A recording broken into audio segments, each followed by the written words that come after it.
ಬಿದ್ದದ್ದನ್ನು ಆರಿಸ್ಕೊಂಡು ತಿಂದ್ರೆ ಏನೂ ಆಗಲ್ಲ. ಹೊಡೆದು ತಿನ್ನಕ್ಕೆ ಹೋಗ್ಬಾರ್ದು. ಯಾವ ರಂಗ ಪವಿತ್ರತೆಯನ್ನು ಕಾಯ್ಕೊಂಡಿದ್ದು ಪ್ರಾಮಾಣಿಕ ಇದ್ದಾರೆ ಹೇಳಿ. ನಿಮ್ಮ ಪರವಾಗಿದ್ದರೆ ನಾವು ಒಳ್ಳೆಯವನು, ನಾನು ನಿಮ್ಮ ವಿರೋಧ ಮಾಡಿದ ತಕ್ಷಣ ನಾನು ಕೆಟ್ಟವನು. ಕಾಲಾಯ ತಸ್ಮೈ ನಮ ಅಂತ ಕಾಲವೇ ಎಲ್ಲವನ್ನು ನಿರ್ಧರಿಸ್ತದೆ.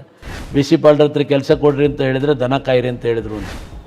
ಅವನು ಇವನು ಅಂತ ಹೇಳೋದು, ವಿಷದ ಹಾವು ಅಂತ ಹೇಳೋದು, ಇನ್ನೊಂದು ಹೇಳೋದು, ಮಗದೊಂದು ಹೇಳೋದು.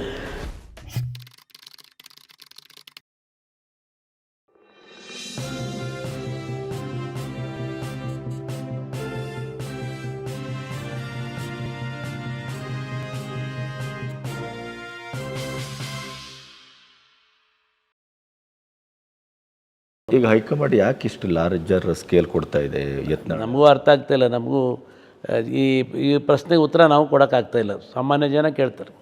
ಹಳ್ಳಿಗೆ ಹೋದಾಗ ಜನರಿಗೆ ಬೇಜಾರಾಗಿಬಿಟ್ಟಿದೆ. ಏನಾಗಿದೆ ನಿಮಗೆ ಅಂತಾರೆ. ಏನಾಗಿದೆ ನಿಮ್ಮ ಬಿ ಜೆ ಪಿಗೆ, ಯಾಕೆ ಹಿಂಗೆ ಮಾಡ್ತಾಯಿದ್ದೀರಿ, ಒಳ್ಳೆ ಅವಕಾಶ ಇದೆ. But I don't know. ರಾಜಕೀಯ ಕೊನೆಗೂ ಜನಸೇವೆಯ ಹೆಸರಿನಲ್ಲಿ ವೈಯಕ್ತಿಕ ಸೇವೆ, ವೈಯಕ್ತಿಕ ಭ್ರಷ್ಟಾಚಾರ, ಹಣವನ್ನು ತಲೆಮಾರುಗಳ ಕಾಲಕ್ಕೆ ಅದನ್ನು ಸಂಗ್ರಹಿಸುವಂಥದ್ದು, ಈ ಥರ ಭ್ರಷ್ಟಾಚಾರ ವಿಕೇಂದ್ರೀಕರಣಗೊಂಡಿದೆ, ಸಾರ್ವತ್ರೀಕರಣಗೊಂಡಿದೆ.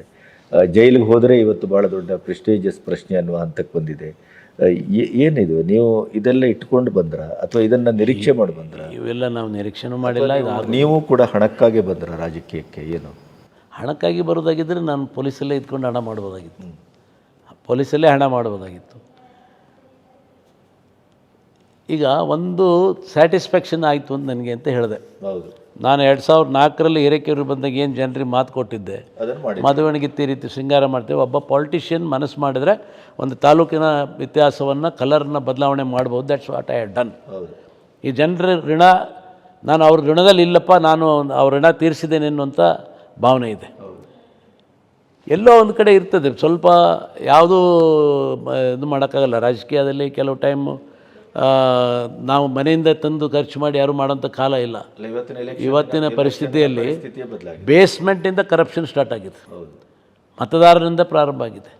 ಈಗ ನಾವು ಹಳ್ಳಿಗಳಿಗೆ ಹೋದರೆ, ವಾರಕ್ಕೆ ಹೋದರೆ ಜಾತ್ರೆ ಅಂತ ಬರ್ತಾರೆ, ನಾಟಕ ಅಂತ ಬರ್ತಾರೆ, ಕ್ರಿಕೆಟ್ ಅಂತ ಬರ್ತಾರೆ, ಕಬಡ್ಡಿ ಅಂತ ಬರ್ತಾರೆ, ಆಟ ಪಾಠ ಎಲ್ಲದಕ್ಕೂ ಕೊಡಲಿಲ್ಲ ಅಂದರೆ ಬಾ ನಮ್ಮೂರಿಗೆ ನೋಡೋಣ. ಏನು ಮಾಡೋದು ಈ ಪರಿಸ್ಥಿತಿ ಆದಾಗ? ಈಗ ಒಂದೇ ಹೇಳ್ತೀನಿ, ಲಂಚ ಹೆಂಗಿರಬೇಕು ಅಂತ ಹೇಳಿದ್ರಲ್ಲ, ನನ್ನ ಅನಿಸಿಕೆ ಬಿದ್ದದ್ದನ್ನು ಆರಿಸ್ಕೊಂಡು ತಿಂದ್ರೆ ಏನೂ ಆಗಲ್ಲ. ಹೊಡೆದು ತಿನ್ನಕ್ಕೆ ಹೋಗ್ಬಾರ್ದು. ಈಗ ಮಾವಿನ ಹಣ್ಣು ಬಿದ್ದಿರ್ತವೆ, ನೀವು ಆರಿಸ್ಕೊಂಡು ತಿಂದರೆ ದಟ್ ಈಸ್ ಓಕೆ. ಬಟ್ ಅದನ್ನೇ ಹೋಗಿ ಮರನೇ ಕತ್ತರಿಸಿ ತಿನ್ನಕ್ಕೆ ಹೋಗ್ತಾರಲ್ಲ, ದಟ್ ಈಸ್ ಪೊಲೀಸ್. ಅಂಥವ್ರು ಜೈಲಿಗೆ ಹೋಗ್ತಾರೆ. ನೀವು ರಾಜಕಾರಣ ಅಂತ ಒಂದೇ ಹೇಳ್ತೀರಲ್ಲ. ಅಲ್ಲ, ಎಲ್ಲ ಕ್ಷೇತ್ರ ಇವತ್ತು ಯಾವ ರಂಗ ಪವಿತ್ರತೆಯನ್ನು ಕಾಯ್ಕೊಂಡಿದ್ದು ಪ್ರಾಮಾಣಿಕ ಇದ್ದಾರೆ ಹೇಳಿ. ಅಧಿಕಾರಿಗಳು ಮಾಡೋಷ್ಟು ಯಾರು ಮಾಡಲ್ಲ. ಯಾವರಷ್ಟು ಅವ್ರದ್ದು ಒನ್ವೇ. ರಾಜಕಾರಣಿಗಳದ್ದು ಏನಂದರೆ ಇಲ್ಲಿ ತಗೊಂಡ್ರೆ ಇಲ್ಲಿ ಖರ್ಚು ಮಾಡಬೇಕು, ಇಲ್ಲೇನೋ ಬಂತಂದರೆ ಇಲ್ಲಿ ಖರ್ಚಾಗುತ್ತೆ. ಅಧಿಕಾರಿದೇನಿಲ್ಲ, ತಗೊಂಡಿದ್ದು ಪೂರ ಒಳಗೆ ಹೋಗುತ್ತೆ. ಇವತ್ತು ಅವರು ಇದು ಇಲ್ಲ, ಕಂಟ್ರೋಲ್ ಇಲ್ಲ. ಅವರೇ ಮಾಡೋಂಥ ಭ್ರಷ್ಟಾಚಾರ. ಇವನ್ ನೀವು ಮಿನಿಸ್ಟರ್ ಆದರೂ ಕಂಟ್ರೋಲ್ ಮಾಡಲಿಕ್ಕೆ ಆಗೋದಿಲ್ಲ. ಮಾಡಿದ್ವಿ ನಾವು, ನಮ್ಮ ಕೈಲಿ ಎಷ್ಟಾಗುತ್ತೆ ಅಷ್ಟು ಮಾಡಿದ್ವಿ ನಾವು. ಪೂರಾ ಇರಾಡಿಕೇಟ್ ಮಾಡೋಕ್ಕಲ್ಲ. Corruption cannot be eradicated, it can be suppressed, it can bring down. ಈ ರಾಜಕೀಯದಲ್ಲಿ ಪಕ್ಷಾಂತರ, ಅಧಿಕಾರಕ್ಕಾಗಿ ಸೂಟ್ ಕೇಸ್ಗಳು ಇತ್ಯಾದಿಗಳು ಈ ಮಟ್ಟಕ್ಕೆ ಹೋದರೆ ಐ ಡೋಂಟ್ ಥಿಂಕ್. ಈಗ ಸುಮ್ಮನೆ ನನಗೆ ಹೇಳೋದು, ಈಗ ನಾನು ಬಾಂಬೆಲಿದ್ದಾಗ ಒಬ್ಬ ಕೇಳ್ದ, ಇದೇ ನಾವು ಬಾಂಬೆ ಹೋಟ್ಲಾಗಿದ್ದಾಗ ಒಬ್ಬನು, ನಾನು ಅದಿನ್ನೂ ಟ್ರೋಲ್ ಆಗ್ತಾಯಿದೆ. ನಿನ್ನೆ ರಾತ್ರಿ 20 ಕೋಟಿ ಬಂತಂತಲ್ಲ, ಎಲ್ಲಿಟ್ರಿ ಅಂದರೆ ಯಾವ ಬೋಳೆ ಮಗ ಹೇಳ್ದ ಅಂದೆ. ನಾನು ಆ ಬಾತ್ ನನ್ನ ಬಾಯಾಗ ಬರಬೇಕಂದ್ರೆ ನಾನು ಅದು ತಗೊಂಡಿದ್ರೆ ನನಗೆ ಅಳಕಿರೋದು ಅಲ್ವಾ. ನೀನು 20 ಕೋಟಿ ಬಂತಂತಲ್ಲ, ಎಲ್ಲಿಟ್ರಿ ಅಂದ. ಯಾವ ಬೋಳೆ ಮಗ ಹೇಳ್ದ ಅಂದೆ. ಅಲ್ಲಿಗೆ ಮುಚ್ಕೊಂಬಿಟ್ಟ ಬಾಯವ. ಸೊ ಅದು ಈಗ ನಾ ಹೇಳಿದಲ್ಲ, ನಂದೇನೋ ಒಂದು ಕನಸಿತ್ತು ಆಗಬೇಕು. ಬಟ್ ನನಗೆ ಅನ್ಯಾಯ ಮಾಡಿದರು, ಕಾಂಗ್ರೆಸ್ಸಲ್ಲಿ ಅನ್ಯಾಯ ಮಾಡಿದರು. ಅನ್ಯಾಯ ಮಾಡಿದಾಗ ಅನ್ಯಾಯವಾಗಿ I have to search my own way. But ನಾವು ಬಯಸಿದಾಗ ಅದೊಂದು ಅವಕಾಶ ಬಂತು. ಬಟ್ ಮುಂದೆ ಮಂತ್ರಿ ಮಾಡ್ತೇವೆ ಅಂತ ಹೇಳಿದ್ರು. ಅದೇನು ಇಲ್ಲ ಅಂತ ಹೇಳೋಕ್ಕಾಗಲ್ಲ. ಮಂತ್ರಿ ಮಾಡಿದ್ದು ನಾನು ಮಂತ್ರಿ ಆದಮೇಲೆ 1300 ಕೋಟಿ ರೂಪಾಯಿ ಕೆಲಸ ಮಾಡಿದ್ದೆ ನನ್ನ ತಾಲೂಕಿಗೆ. 2.25 ವರ್ಷದಲ್ಲಿ 1300 ಕೋಟಿ. ನೀವು 20 ವರ್ಷ MLA ಆಗಿದ್ದರೂ ನಮ್ಮ ಅಷ್ಟು ದುಡ್ಡು ತಂದು ನಾವು ಕೆಲಸ ಮಾಡೋಕ್ಕಾಗ್ತಿರಲಿಲ್ಲ. ಸೊ ದಟ್ ಈಸ್ ಅವಕಾಶ. ಆಮೇಲೆ ನಮ್ಮ ತಾಲೂಕಿಗೆ 40 ವರ್ಷದಿಂದ ಮಂತ್ರಿಗಿರಿ ಕೊಟ್ಟಿರಲಿಲ್ಲ. So I got an opportunity. ನಿಮ್ಮಲ್ಲಿ ಬಂದ ಈಗ ಮುನಿರತ್ನನ ಪ್ರಕರಣಕ್ಕೆ ಏನು ಹೇಳ್ತೀರಿ ಸರ್? ಅದು ಕೋರ್ಟಲ್ಲಿದೆ, ಕಟ್ಟುಕತೆ ಅಂತ ನನಗೆ ಅನ್ನಿಸ್ತಾ ಇದೆ. ಇದು ಒನ್ ವೇ. ಇವತ್ತೇನಾಗಿದೆ, ಕಾಂಗ್ರೆಸ್ ಗೌರ್ಮೆಂಟಲ್ಲಿ ಪೊಲೀಸ್ ರಾಜ್ಯ ಆಗಿಬಿಟ್ಟಿದೆ. ಪೊಲೀಸ್ ರಾಜ್ಯ. ಈಗ ನಾನು ನಿಮ್ಮ ಪರವಾಗಿದ್ದರೆ ನಾನು ಒಳ್ಳೆಯವನು, ನಾನು ನಿಮ್ಮ ವಿರೋಧ ಮಾಡಿದ ತಕ್ಷಣ ನಾನು ಕೆಟ್ಟವನು. ಮತ್ತು ಸಿಡಿಗಳು ಸುಡು. ಸೊ ಅದು ಸುಡೋದು ಎಲ್ಲ ಇವರೇ ಮಾಡೋದು. ಇದು ಏನು ಈ ಮಟ್ಟಕ್ಕೆ ಆ ಮಟ್ಟಕ್ಕೆ ಹೋಗ್ತಾರೆ ಅಂತ ನನಗೇನು ಅನಿಸಿಲ್ಲ ಮುನಿರತ್ನ. ಎಲ್ಲ ಕತೆಗಳು ಕಂಕಾಕ್ಟ್ ಮಾಡಿ ಆಮೇಲೆ ಏನು ಬೇಕಾದ್ರೂ FIR, ಮಾತೆತ್ತಿದ್ರೆ FIR. ಈಗ ಏನೋ ಗಲಾಟೆ ಮಾಡಿದ್ರೆ, ಒಂದು ಸ್ಟ್ರೈಕ್ ಮಾಡಿದ್ರೆ FIR. ಈ ಥರ ನಾವು ಸರ್ಕಾರ ನಡೆಸಿದ್ದೀವಿ.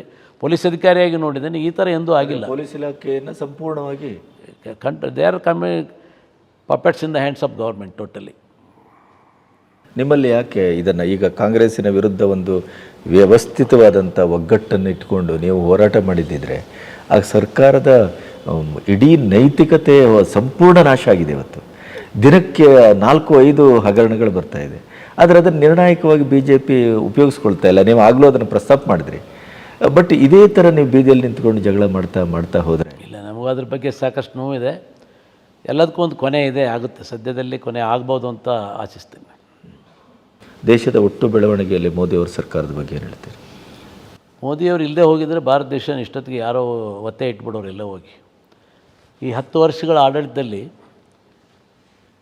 ಆರ್ಥಿಕವಾಗಿ ಸಂಪೂರ್ಣ ಬದಲಾವಣೆ, ಅಭಿವೃದ್ಧಿ ಆಗಿದೆ.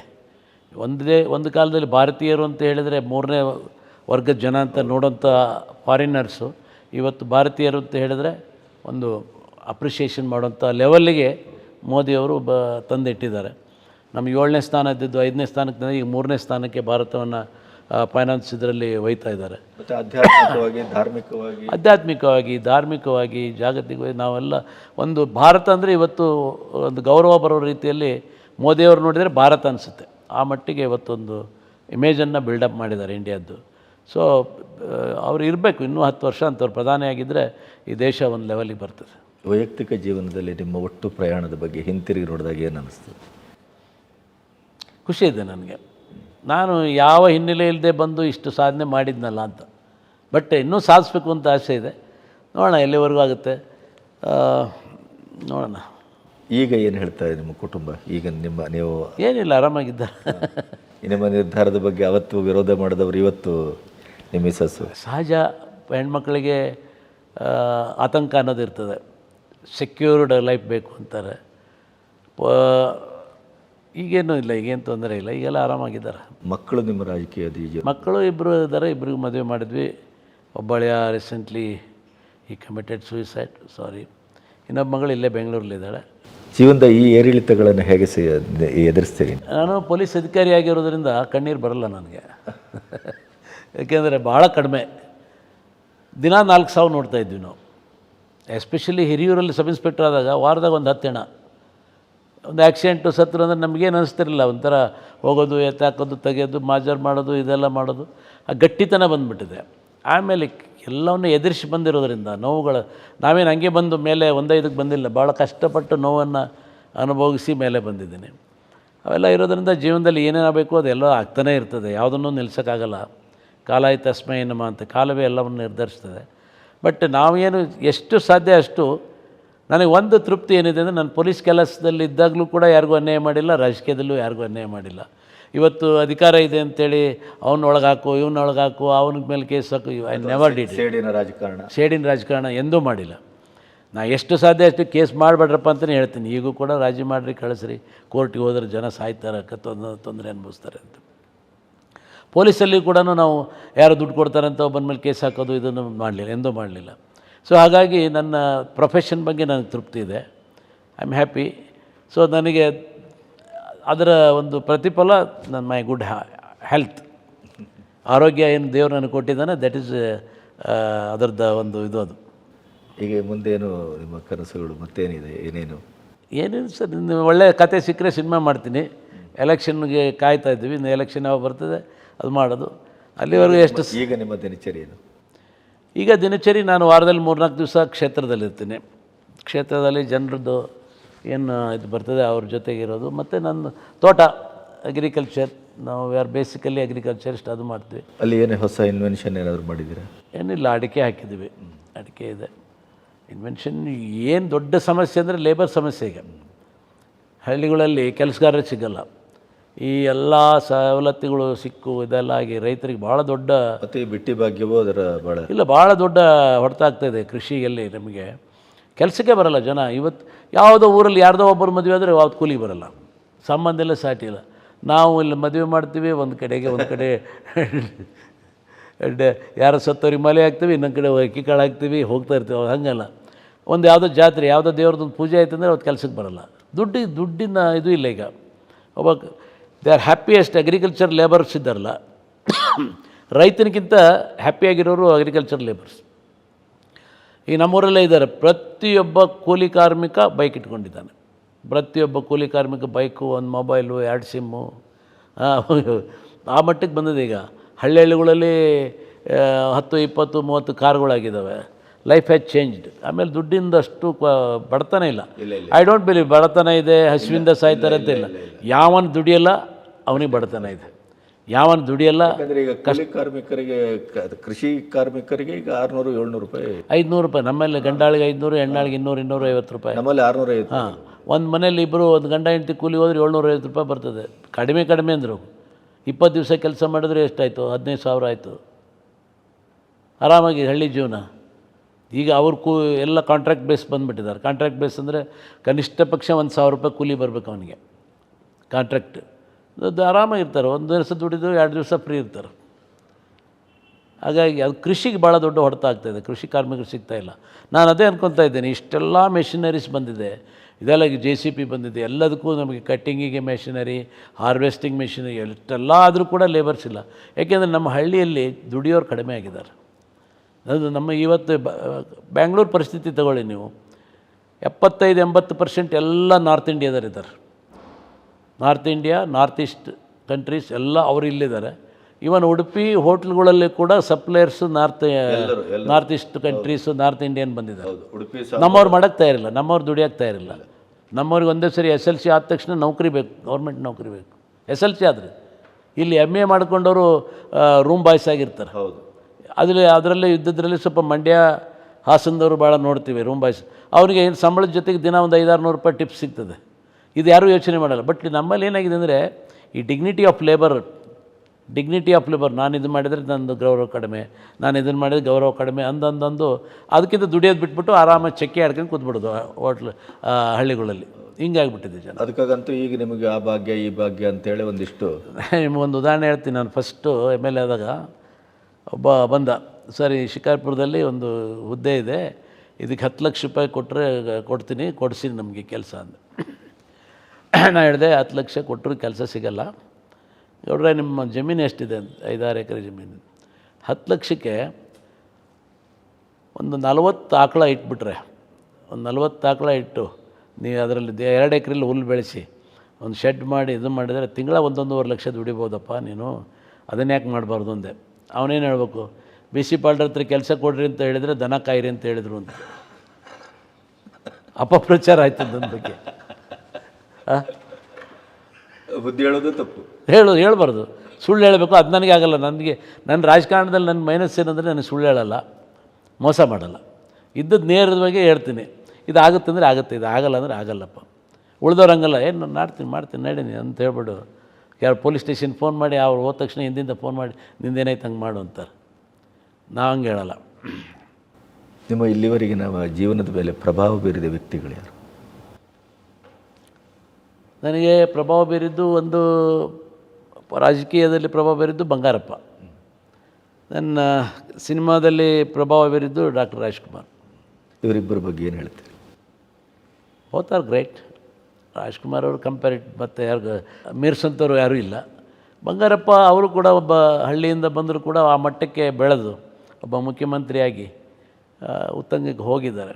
ನಿಮ್ಮನ್ನು ಯಾವ ರೀತಿ ನೋಡ್ತಾ ಇದ್ರು ಬಂಗಾರಪ್ಪ? ನನ್ನ ಬಗ್ಗೆ ಭಾರಿ ಪ್ರೀತಿ. ನನ್ನ ಬಗ್ಗೆ ನಾನು ಫಸ್ಟು 77 ಎಲೆಕ್ಷನಲ್ಲಿ ನಾವು ಅಪೋಸ್ ಮಾಡಿದ್ವಿ ಅವ್ರಿಗೆ. ನಾನು ಸೊಲ್ಬೇಶ್ ಅಂತೇಳಿ ಇಬ್ಬರು ನಾವು ಅಪೋಸ್ ಮಾಡಿದ್ವಿ. ಆಮೇಲೆ 78 ಸೊಲ್ಬೇಶ್ ಅಂತೇಳಿ ನಮ್ಮ ತಾಲೂಕಿನವರೇ, ಅವ್ರ ಮಾವ ಇವ್ರು ಬಂಗಾರಪ್ಪನ ಶಿಷ್ಯ. 78ರಲ್ಲಿ ನಾವು ಇಬ್ಬರು ಅರ್ಜಿ ಹಾಕಿದ್ವಿ ಸಬ್ ಇನ್ಸ್ಪೆಕ್ಟ್ರ್ ಹುದ್ದೆಗೆ. ಆವಾಗ ಬಂಗಾರಪ್ಪ ಗೆದ್ದು ಬಂದಮೇಲೆ ನಮಗೆ ಸಹಾಯ ಮಾಡಿದ್ರು ಅವರು. ಅದೇ ಹೇಳಿದ್ದಲ್ಲ ಫಸ್ಟ್ ಹೇಳಿದೆ, ವೇಣುಗೋಪಾಲ್ ನಾಯ್ಡು ಫೋನ್ ಮಾಡಿ ನೋಡಿರಿ ಈ ಹುಡುಗರು ಜಾತಿ ಗೀತಿ ಇಲ್ಲ, ನಮ್ಮವರು ಹೆಲ್ಪ್ ಮಾಡಿರಿ ಅಂತಂದರು. So that was greatness with Bangarappa. ಆ ದೊಡ್ಡತನ ಏನಿತ್ತು. ಆಮೇಲೆ ಪಾಪ್ಯುಲಾರಿಟಿ, ಜನ ಗೊತ್ತಿಡಿಯೋದು ಅವ್ರದ್ದು. ಈಗ ನನಗೆ ಅದೇ ಹೇಳ್ತಾರೆ, ಅವರು ಹಳ್ಳಿಗೆ ಹೋದರೆ 10 ಜನ ಗೊತ್ತಿಡಿತಾರೆ, 10 ಜನ ಹೆಸರು. ಈಗ ನಾನು ಅದೇ ನನ್ನ ಹಳ್ಳಿಗೆ ಹೋದರೆ ಒಂದು 50 ಜನರ ಹೆಸರು ಹಿಡಿದು ಕರಿತೀನಿ. ಆವಾಗ ಬಂಗಾರಪ್ಪ ಮಿನಿಸ್ಟ್ರ್ ಆದರು, ಆಮೇಲೆ ಸಬ್ ಇನ್ಸ್ಪೆಕ್ಟರ್ ಆದ್ವಿ. ಸಬ್ ಇನ್ಸ್ಪೆಕ್ಟರ್ ಆದಮೇಲೆ ನಾನು ಮದುವೆ ಆದಮೇಲೆ ಡೆಲ್ಲಿಗೆ ನಾವು ಹನಿಮೂನ್ ಹೋಗಿದ್ವಿ. ಡೆಲ್ಲಿಗೆ ಬಂದು ಹೋಗ್ಕೊಂಡಾಗ ಅವರು ಬಂದು ಮಿನಿಸ್ಟ್ರಾಗಿ ಉಳಿದಿದ್ರು. ನಮ್ಮೂರಿಗೆ ಬಂದಿರಲಿಲ್ಲ ಆವಾಗ ನಾನು ಅವ್ರಿಗೆ ಕರೆದಾಗ ಇನ್ವೈಟ್ ಮಾಡಿದೆ, ನಮ್ಮೂರಿಗೆ ಬಂದರು. ಫಸ್ಟ್ ಟೈಮ್ ನಮ್ಮೂರಿಗೆ ಬಂದು ನಮ್ಮ ಮನೆಗೆ ಬಂದರು. ಅದಾದಮೇಲೆ ನಾನು ಯಾವಾಗಲೂ ಇದ್ರಿಗೆ ಎಲ್ಲೇ ಕಂಡರು, ನಾನು ಬಳ್ಳಾರಿಯಲ್ಲಿ ಸಬ್ ಇನ್ಸ್ಪೆಕ್ಟ್ರು, ಕುರುಗೋಡಲ್ಲಿ ಸಬ್ ಇನ್ಸ್ಪೆಕ್ಟ್ರು ಕಂಡ್ರೆ ಬಿ ಸಿ ಅನ್ನೋರು ನನಗೆ ಅಷ್ಟು ದೂರದಿಂದ. ಆಮೇಲೆ ನಾನು ಹಿರಿಯೂರು ಸಬ್ ಇನ್ಸ್ಪೆಕ್ಟ್ರ್ ಇದ್ದಾಗ Bangarappa as a chief minister ಹೊಸದುರ್ಗದಲ್ಲಿ ಒಂದು ಕಮ್ಯುನಲ್ ಗಲಾಟೆ ಆಗಿತ್ತು, ಅಲ್ಲಿಗೆ ಬಂದರು. ನಾನು ಮೋಟ್ರ್ ಬೈಕಲ್ಲಿ ಬಂದು ಅಲ್ಲಿ ಬಾರ್ಡ್ರಲ್ಲಿ ರಿಸೀವ್ ಮಾಡೋಕ್ಕೆ ಬಂದಿದ್ದು. ನಮ್ಮ SP IG ಎಲ್ಲ ಬಂದಿದ್ದರು. ಬಂದು ಅಲ್ಲಿ ಇಳಿದ ತಕ್ಷಣ ಅವ್ರು ಯಾರು ನೋಡಲಿಲ್ಲ. ಬಿ ಸಿ ಬಾರೋ ಇಲ್ಲಿ ಅಂದರು. ಅದು ಹೆಗಲ ಮೇಲೆ ಕಾಯ್ಕೆ, ಯಾರು ಗೊತ್ತೇನ್ರಿ ಇವನು? DIGಗೆ ನಮ್ಮ ಹುಡುಗ. ದೊಡ್ಡ ಥರ ಅವ್ರ ಸಲುವಾಗಿ ನಾವು ದಾವಣಗೆರೆಯಿಂದ ಟ್ರೈನ್ ಹೊರಡಬೇಕಾಗಿತ್ತು. ಬಂಗಾರಪ್ಪ ಇನ್ನೂ 10 ನಿಮಿಷ ಭಾಷಣ ಇತ್ತು. ಆವಾಗ ಸಕ್ರಿ ಅಂತೇಳಿ ಒಬ್ಬರು ಇನ್ಸ್ಪೆಕ್ಟರ್ ಇದ್ದರು. ನಾನು ಹೋಗಿ 15 ನಿಮಿಷ ಟ್ರೈನ್ ಸ್ಟಾಪ್ ಮಾಡಿಸಿದ್ವಿ ನಾವು. ಆಮೇಲೆ ಬಂಗಾರಪ್ಪ ಬಂದು ಹತ್ತಿದ್ರು ಗಾಡಿನ. ನೀವೊಬ್ಬ ನಟನಾಗಿ ರಾಜ್ಕುಮಾರ್ ಇದರ ನಿಂತ ಕ್ಷಣಗಳು? ರಾಜ್ಕುಮಾರ್ ಅವ್ರ ಜೊತೆಗೆ ನನ್ನ ಜಾಸ್ತಿ ಒಡನಾಟ ಇಲ್ಲ. ಆದರೆ ನಾನು ಹಿರಿಯೂರಲ್ಲಿ ಸಬ್ ಇನ್ಸ್ಪೆಕ್ಟರ್ ಇದ್ದಾಗ ಒಂದು ಸರಿ ಅವರು ಬಳ್ಳಾರಿಗೆ ಹೋಗಿ ಬಂದರು. ಬಳ್ಳಾರಿ ಅವಾಗೇನೋ ಒಂದು ಇದು ಬಂದಿತ್ತು, ಎಲ್ಲ ಇದೇ ಕೋವಿಡ್ ಥರ. ಅವಾಗ ಇದು ಕಾಲ್ರಾ ಏನೋ ಎಲ್ಲ ಹೋಟೆಲ್ಗಳು ಬಂದು ಅವ್ರು ರಾತ್ರಿ 10 ಗಂಟೆ 10:30 ಬಂದರು. ಬಳ್ಳಾರಿಯಿಂದ ಬಂದರು. ಐಬಿಯಲ್ಲಿ ಊಟ ಇಲ್ಲ. ಆವಾಗ ನಮ್ಮ ಮನೆಯಿಂದ ತಗೊಂಡೋಗಿ ಅಲ್ಲೇ ಇದು ಮಾಡಿದ್ವಿ. ಆವಾಗ ಭೇಟಿ ಮಾಡಿದೆ. ಆವಾಗ ನಾನು ಒಂದು ಸರಿ ಹೇಳಿದೆವ್ರಿ, ನಾನು ಹಿಂಗೆ ಕುರುಕ್ಷೇತ್ರ ನಾಟಕ ಮಾಡಿದ್ದೆ. ಯಾವುದು ಇದು ಕಂದಗಲ್ ಹನುಮಂತರಾಯರದು. ಅದು ಕಬ್ಬಿಣದ ಕಡಲೆ ಅಂತಿಂಥವರೆಲ್ಲ ಮಾಡೋಕ್ಕಾಗಲ್ಲ. ಆಮೇಲೆ ಚೇಂಬರಲ್ಲಿ ಅಲ್ಲಿ ಯಾವಾಗ ಸಿಕ್ಕಾಗ ಅವ್ರು ನನಗೆ ಹೇಳೋರು, ತುಂಬ ಚೆನ್ನಾಗಿ ಮೇಂಟೈನ್ ಮಾಡಿದ್ದೀಯ ನಿನ್ನ ಫಿಸಿಕ್ ಅಂತ, ಅದಕ್ಕೆಲ್ಲ ನೀವೇ ಸ್ಫೂರ್ತಿ ಅಂತ ಹೇಳ್ತಿದ್ದೆ. ಆಮೇಲೆ ಅದಾದಮೇಲೆ ಅವಾಗೆಲ್ಲ ಫಂಕ್ಷನ್. ಆಮೇಲೆ ನನ್ನ ನಿಷ್ಕರ್ಷ ಫಸ್ಟು ಉದಯ್ TV 7 ಅವಾರ್ಡ್ ಬಂತು 8ರಲ್ಲಿ. ಚೌಡಯ್ಯ ಮೆಮೋರಿಯಲ್ ಹಾಲಲ್ಲಿ ಬಂದಿದ್ದರು. ಬಂದಾಗ ಆವಾಗ ನನಗೆ ಅದು ಕೈ ಹಿಡ್ಕೊಂಡು ತುಂಬ ಅದ್ಭುತವಾಗಿ ಮಾಡಿದ್ದೀರಿ ಅಂತ ಕೇಳಿದೆ. ಹಾಗೆ ಹೇಗೆ ಅದಾದಮೇಲೆ ಇನ್ನೊಂದು ಅವ್ರ ಜೊತೆಗೆ ಅಂದರೆ ಅವರು ಕಾಡುಗಳ ವೀರಪ್ಪ ತಗೊಂಡೋಗಿ ಕರ್ಕೊಂಬಂದಮೇಲೆ ಅವ್ರ ಮನೆಗೆ ಹೋಗಿದ್ದೆ. ಅವ್ರ ಮನೆಗೆ ಹೋಗಿ ಭೇಟಿ ಮಾಡಿದಾಗ ನೋಡಿ ಹೇಗಾಗಿಬಿಟ್ಟಿದ್ದೀನಿ. ಬಟ್ ಅವ್ರ ಮಾತು ಕತೆ ಚೆಂದ. ಅವರಿದ್ದರೆ ಒಂದು ಸ್ಫೂರ್ತಿ ಅದು. ಅವರು ಅದ್ಭುತ ಅಭಿನಯ. ನನಗೆ ಎಸ್ಪೆಷಲಿ ಪೌರಾಣಿಕ ಆ್ಯಂಡ್ ಐತಿಹಾಸಿಕ ಪಾತ್ರಗಳು ಬೇರೆ ಯಾರೂ ಮಾಡ್ಲಿಕ್ಕೆ ಸಾಧ್ಯ ಇಲ್ಲ. ಬಬ್ರುವಾನ ಇರ್ಬೋದು, ಭಕ್ತ ಪ್ರಹ್ಲಾದ ಅಂತ. ನೀವು ಇದ್ರ ಮಧ್ಯೆ ನಿಮ್ಮ ಕ್ಷೇತ್ರಕ್ಕೆ ಒಂದು ಪತ್ರಿಕೆ ಕೂಡ ಮಾಡಿದ್ರಲ್ವ? ಹಾಂ, ನಾವು ಗಂಗಾಧರ್ ಹಿರೇಗುತ್ತಿ ಅವರು ಸೇರಿ ಒಂದು ಕೌರವ ಅಂತಲೇ ಮಾಡಿದ್ವಿ. ಸುಮಾರು 6-7 ವರ್ಷ ನಡೆಸಿದ್ವಿ ನಾವು. ಚೆನ್ನಾಗಿ ನಡೀತು. ಆಮೇಲೆ ನೋಡ್ಕೊಳ್ಳೋರು ಯಾರು ಇಲ್ದಂಗೆ ಆಯಿತು. ಅವರು ಇಬ್ಬರು ಪಾರ್ಟ್ನರಾಗಿ ಮಾಡಿದ್ವಿ. ಅವರಿಲ್ಲ ನನಗೆ ಕಷ್ಟ ಆಗುತ್ತೆ ಅಲ್ಲಿಂದ ಬಂದು ಮಾಡೋದಂದರು. ಆಮೇಲೆ ಸೇಲ್ ಮಾಡಿದ್ವಿ. ಆಮೇಲೆ ವಾಪಸ್ ಕೇಳಿದ್ದು ಕೊಡಲಿಲ್ಲ ಅವರು. ಸೊ ಇಲ್ಲಿವರೆಗೆ ತುಂಬ ಪ್ರೀತಿಯಿಂದ ಮಾತಾಡಿದ್ರಿ. ರಾಜಕೀಯದಲ್ಲಿದ್ದೂ ಕೂಡ ಒಬ್ಬ ಸಜ್ಜನನಾಗಿ ಉಳಿಯೋದು ಭಾಳ ಕಷ್ಟ ಈಗಿನ ಕಾಲದಲ್ಲಿ. ಆದರೂ ನೀವು ಅದನ್ನು ಉಳಿಸ್ಕೊಳ್ಳೋ ಪ್ರಯತ್ನ ಮಾಡಿದ್ದೀರಿ. ಸೊ ನಿಮ್ಮನ್ನು ಒಬ್ಬ ನಟನಾಗಿಯೂ ರಾಜಕಾರಣಿಯಾಗಿಯೂ ಇನ್ಸ್ಪೆಕ್ಟ್ರು ಅಥವಾ ಪೊಲೀಸ್ ಆಫೀಸರ್ ಆಗಿಯೂ ನಾನು ನೋಡ್ಕೊಬಂದ ಒಂದು ಕಣ್ಣೋಟ ಇದೆ ನನಗೆ. ತುಂಬ ಸಂತೋಷ ಆಯಿತು. Wish all the best sir. Thank you. ಏನು ರಾಜಕಾರಣಿಗಳು ದುರ್ಜನರು ಅಂತ ಯಾರು ಹೇಳೋದು? ಸಜ್ಜನಿದ್ದಾರೆ, ಆದರೆ ಬಿಂಬಿಸ್ತಾರೆ ಆ ಥರ. ಈ ಸಿನಿಮಾಗಳಲ್ಲಿ ಏನಾಗಿದೆ, ರಾಜಕಾರಣಿಗಳನ್ನ ಕೆಟ್ಟವ್ರು ಮಾಡೋದು. ಮೊದಲು ಉತ್ತರ ಕರ್ನಾಟಕದವ್ರು ಅಂದರೆ ಹಾಸ್ಯಾಸ್ಪದವಾಗಿ ಅವ್ರನ್ನ ಕೆಟ್ಟದಾಗಿ ತೋರಿಸೋರು, ಒಂದು ಇದನ್ನು ಮಾಡ್ಕೊಂಡು ಆ ರೀತಿ ಆಗಿಬಿಟ್ಟಿದೆ. ರಾಜಕಾರಣಿಗಳು ಎಲ್ಲರೂ ಕೆಟ್ಟವರಿಲ್ಲ. ರಾಜಕಾರಣಿಗಳು ನಿಜ ಹೇಳ್ಬೇಕಂದ್ರೆ ನಿಜವಾದ ಸೇವೆ ಮಾಡ್ತಾ ಇರೋದು ಪೊಲಿಟಿಷಿಯನ್ಸ್. ಬಟ್ ತಪ್ಪುಗಳು ಇರ್ಬೋದು, ಬಟ್ ಅದನ್ನ ಬಿಂಬಿಸೋದು ಜಾಸ್ತಿ ಆಗ್ತದೆ. ಬಟ್ ಈಗಿನ ವಾತಾವರಣದಲ್ಲಿ ಏನಾಗಿದೆ, ಅದು ಮಾಧ್ಯಮಗಳು ಕಾರಣ ಇರ್ಬೋದು. ಆದರೆ ಇವತ್ತಿನ ಕರ್ನಾಟಕದ್ದೇ ಒಂದು ಮಾಡೆಲ್ ಅಂತ ತಗೊಂಡ್ರೆ ಎಲ್ಲ ಪಕ್ಷಗಳಲ್ಲೂ ಯಾರನ್ನೂ ಒಪ್ಪಿಕೊಳ್ಳಿಕ್ಕೆ ಸಾಧ್ಯ ಇಲ್ಲದಿದ್ದಂಥ ರಾಡಿಗಳು ಕಾಣ್ತಾ ಇದೆ. ಬಟ್ ಭಾಳ ಕೆಳಮಟ್ಟಕ್ಕೆ ಹೋಗ್ತಾ ಇದೆ, ಹೀನಾಯ ಆಗ್ತದೆ. ಭಾಷೆ ಬಳಕೆ ಈಗ ನೋಡಿ, ಪ್ರಧಾನಿಯನ್ನೇ ಏಕವಚನದಲ್ಲಿ ಬೈಯೋದು, ಅವನು ಇವನು ಅಂತ ಹೇಳೋದು, ವಿಷದ ಹಾವು ಅಂತ ಹೇಳೋದು, ಇನ್ನೊಂದು ಹೇಳೋದು, ಮಗದೊಂದು ಹೇಳೋದು. ಅಂದರೆ ಆ ಬಳಕೆ ಅಸಹ್ಯ ಅನಿಸುತ್ತೆ ಕೆಲವು ಟೈಮ್. ಪೊಲಿಟಿಷಿಯನ್ ಅಂತ ಹೇಳಿದ್ರೆ ಜನ ಕೆಟ್ಟ ಭಾವನೆಯಿಂದ ನೋಡ್ತಾರೆ. ಏನು ಪೊಲಿಟಿಷಿಯನ್ಸ್ ಲೈಕ್ ದಿಸ್ ಅಂತೇಳಿ. ಅದು ಕಲ್ಚರ್ ಬೇಕು ಯಾವಾಗಲೂ. ಒಬ್ಬ ಮನುಷ್ಯನಿಗೆ ಬೆಳೆದು ಬಂದ ರೀತಿ ಏನಿರ್ತದೆ ಅದು ಒಳ್ಳೆ ಕಲ್ಚರ್ಲಿ ಬಂದರೆ ಇವೆಲ್ಲ ಬರೋಲ್ಲ. ಈಗ ನಾವೆಲ್ಲ ಓದ್ತಾ ಇರುವಾಗ ಬಂಗಾರಪ್ಪನವರು ಭಾಷಣಕ್ಕೆ ಬರ್ತಾರೆ ಅಂತಂದರೆ 2 ಗಂಟೆ ರಾತ್ರಿವರೆಗೆ ಕಾಯ್ತಾ ಇದ್ದೇವೆ. ಹೌದು. ಅದೇ ಹೆಗಡೆಯವರು ಇವರೆಲ್ಲರೂ ವಿರೋಧವಾಗಿದ್ದರೂ ಕೂಡ ಅವರು ಒಬ್ಬರನ್ನೊಬ್ಬರನ್ನು ಸಾಮಾಜಿಕವಾಗಿ ಒಂದು ಸಂಘರ್ಷ ಮಾಡೋದಿದ್ರು ಅದು ಎಷ್ಟು ಚಂದ, ಅದು ಎಂಥ ಒಳ್ಳೆಯ ಭಾಷೆ, ಎಲ್ಲಿಯೂ ಏಕವಚನ ಇಲ್ಲ ಅಥವಾ ಬೈಗಳ ಇಲ್ಲ. ಈ ಥರದ ಒಂದು ದೊಡ್ಡ ಹಿನ್ನೆಲೆ ಇದೆ ಕರ್ನಾಟಕಕ್ಕೆ. ಇವಾಗ ಭಾಳ ಏಕವಚನದಲ್ಲಿ ಮಾತಾಡೋದು, ಕೆಟ್ಟ ಭಾಷೆಗಳನ್ನ ಬಳಸೋದು, ತೇಜೋವಧೆ ಮಾಡೋಂಥದ್ದು, ಕ್ರಿಯೇಟ್ ಮಾಡೋಂಥದ್ದು, ಕೆಟ್ಟದ್ದಾಗಿ ತೋರಿಸೋಂಥ ಇದು ಭಾಳ ಅದು ಏನಾಗಿದೆ ಅಂದರೆ ಇವಾಗ ಕಟ್ ಆ್ಯಂಡ್ ಪೇಸ್ಟ್ ಮಾಧ್ಯಮ ಶುರುವಾಗಿದೆ. ಅದು ಆಗಿದೆ. ಈಗ ಮಾಧ್ಯಮಗಳು ಕೂಡ ಕೆಲವು ಟೈಮ್ ಯಾರ್ಯಾರ್ದೋ ಪಕ್ಷಪಾತ ಮಾಡೋಂಥದ್ದು, ಅದನ್ನೇ ತೋರಿಸೋದು, ಇದನ್ನು ಮಾಡೋದು. ಕೆಲವು ಟೈಮ್ ಟಿ ವಿ ಹಾಕಿದರೆ ಜನ ಬೇಜಾರು ಮಾಡ್ಕೊಂಡು ಆಫ್ ಮಾಡಿಬಿಡ್ತಾರೆ. ಆ ಟಿ ವಿ ಚರ್ಚೆಗಳಂತೂ ನೀವು ಬೀದಿಯ ಜಗಳಕ್ಕಿಂತ ಕಳಪೆ ಆಗ್ಬಿಟ್ಟಿದೆ. ಅದು ಹಚ್ಕೊಡೋಂಥದ್ದು. ಅವ್ನು ಹಂಗೆ ಅಂದ್ರೆ ನೀವೇನು ಹೇಳ್ತೀರಿ, ಇವ್ರು ಹಿಂಗೆ ಅಂದ್ರೆ ನೀವೇನು ಹೇಳ್ತೀರಿ, ಅವನು ಹೇಳಿದ್ಕೆ ಒಂದು ಹೇಳುವಾಗ ಅದು ಹಂಗಂದ. ಆಮೇಲೆ ಇವರು ಇದು ಊಹೆ ಮಾಡ್ಕೊಳ್ಳೋದು, ಕಲ್ಪಿಸ್ಕೊಳ್ಳೋದು, ಇವರೇ ಸ್ಕ್ರೀನ್ ಪ್ಲೇ, ಇವರೇ ಡೈಲಾಗು, ಇವರೇ ಬರ್ಕೊಂಡು ಏನು ಆ ಥರ ಸಾಮಾನ್ಯ ಜನರಿಗೆ ಹೌದೇನೋ ಅಂತ ಅನಿಸ್ಬಿಡ್ತದೆ. ಟಿ ವಿಯಲ್ಲಿ ಬಂದಿದ್ದೆಲ್ಲ ಸರಿನಾ ಅಂತ. ತಪ್ಪು. ಮಾಧ್ಯಮಗಳಲ್ಲಿ ಮಾಧ್ಯಮ ಸಮಾಜದ ಮತ್ತೊಂದು ಮುಖ. ಅದು 4 ಇದರಲ್ಲಿ ಅದೊಂದು ಮುಖ. ಅದನ್ನು ತಪ್ಪು ಯಾರು ತಪ್ಪು ದಾರಿ ಹೇಳ್ತಾರೆ ಅಲ್ಲಿ ಅದನ್ನು ಬದಲಾವಣೆ ಮಾಡಿ ತರೋಂಥ ಈಗೂ ಇದ್ದಾವೆ. ಕೆಲವು ಪತ್ರಿಕೆಗಳು, ಕೆಲವು ಮಾಧ್ಯಮ ಮೇಂಟೈನ್ ಮಾಡಿದ್ದಾರೆ ಚೆನ್ನಾಗಿ. ಅದು ನೋಡಲಿಕ್ಕೆ ಒಂದು ಗೌರವ ಇರ್ತದೆ. ಆದರೆ ಕೆಲವರು ಈ ಥರ ಮಾಡೋದು ಅಂತ ಎಲ್ಲೋ ಹೋಗ್ಬಿಟ್ಟಿದೆ ಅದು. ಹಾಗಾಗಿ ಎಲ್ಲರೂ ಕಾರಣನೇ ಇವತ್ತು ಸಮಾಜ ಕೆಡಲಿಕ್ಕೆ, ಇದು ಮಾಡಲಿಕ್ಕೆ ಆಗುತ್ತೆ. ಬಟ್ ನೀವು ಹೇಳಿದಾಗೆ ಕರ್ನಾಟಕದ ಕಲ್ಚರ್ ಈಸ್ ಡಿಫ್ರೆಂಟ್. ನಮ್ಮ ಸಂಸ್ಕೃತಿಯನ್ನು ಎಲ್ಲರೂ ನೋಡಿಕೊಂಡು ಅದರಂತೆ ಎಲ್ಲೋ ಒಂದು ಕಡೆ ಧಾರ್ಮಿಕವಾಗಿ ಕೂಡ ಇವತ್ತಿನ ಮಠಮಾನ್ಯಗಳು ಕೂಡ ತಮ್ಮ ಲಿಮಿಟನ್ನು ಮೀರ್ತಾ ಇವೆ ಅಂತ ಅನಿಸ್ತದೆ. ಹೌದು. ಅವರು ರಾಜಕೀಯಕ್ಕೆ ಎಂಟ್ರಾಗ್ತಾರೆ. ರಾಜಕೀಯ ಅಲ್ಲ, ಜಾತಿ. ಇವತ್ತು ಅವ್ರಿಗೂ ವೈಭೋಗದ ಜೀವನ ಬೇಕು, ಎಲ್ಲರಿಗೂ ಇಂಪೋರ್ಟೆಡ್ ಗಾಡಿಗಳು ಬೇಕು. ಇವತ್ತು ಏನೇನಾಗಿದ್ದಾವೆ ಮಠಮಾನ್ಯಗಳು ಕೂಡ ಇವತ್ತು ಯಾವ ಪರಿಸ್ಥಿತಿಗೆ ಬಂದಿದೆ ಅಂತ ಗೊತ್ತಿದೆ ನಿಮಗೆ. ಜೈಲಿಗೆ ಹೋದರು, ಇದನ್ನು ಮಾಡಿದರು. ಆಸೆ, ಮಕ್ಕಳ ಮೇಲೆ ಅತ್ಯಾಚಾರ ಮಾಡೋದು ಆಸೆಗಳು ಅವು. ಈಗ ಮಠ ಒಬ್ಬ ಸ್ವಾಮಿ ಅಂದರೆ ಸನ್ಯಾಸಿ, ಎಲ್ಲವನ್ನ ತ್ಯಾಗ ಮಾಡಿದವ್ರು ಬೇಕು. ಆದರೆ ಇವ್ರಿಗೆ ಎಲ್ಲ ಥರದ ಜೀವನ ಬೇಕು ಅಂದಾಗ then what is the difference between ಸಾಮಾನ್ಯ ಮನುಷ್ಯ ಮತ್ತು ಅವ್ರಿಗೇನು ಬೇಕು? ಅಲ್ಲ, ಸಾಮಾನ್ಯಕ್ಕಿಂತ ಹೆಚ್ಚು ದಾಹ ಅವ್ರಿಗೆ ದಾಹ. ಈಗ ನೀವು ಆದರೂ ಆ ಲೆವೆಲ್ಗೆ ಯಾವತ್ತೂ ಹೋಗೋದಿಲ್ಲ. ಹೌದೌದು. ಆದರೆ ಅವರು ಅಲ್ಲಿಗೆ ಹೋಗಿ ಅವರು ಇನ್ ದ ಕಲರ್ ಆಫ್ ಅದು ಭಾವನೆಗಳ ಜೊತೆಗೆ ಆಟ ಆಡ್ತಾರೆ. ಮಠಗಳಿಗೆ ಭಾವನೆ ಜನರಿಗೆ ಇದು ಅಂದರೆ ಏನೋ ಒಂದು ಗೌರವ ಇದೆ. ದೇವರು ಅಂದರೆ ಗೌರವ, ಸ್ವಾಮಿಗಳು ಅಂದರೆ ಗೌರವ. ಕೆಲವರಿದ್ದಾರೆ.